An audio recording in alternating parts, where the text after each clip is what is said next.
Welcome to McPlum, simple solutions served daily.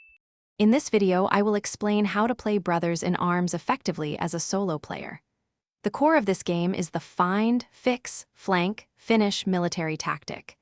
You'll command small teams, each with distinct roles, to overcome enemy positions. Remember, keeping your soldiers and yourself behind cover is paramount for survival and success in every engagement. Your primary tool is commanding your squads. First, use one team to lay down suppressive fire, indicated by a gray circle above the enemy, to keep them pinned. While they are suppressed, move your other team to an exposed flank. Once in position, issue an assault command to eliminate the now vulnerable enemy. This coordinated effort is key to victory. As Sergeant Matt Baker, you are also a vital combatant. You can act independently, using your personal weapon to support your teams.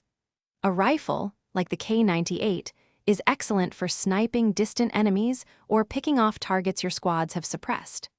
Don't forget your grenades. They are highly effective for dislodging enemies from strong cover or destroying environmental obstacles. For advanced play, always watch for enemies preparing to throw grenades or Molotovs.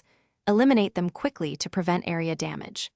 Look for red barrels or other explosives in the environment. Shooting them can clear multiple enemies at once.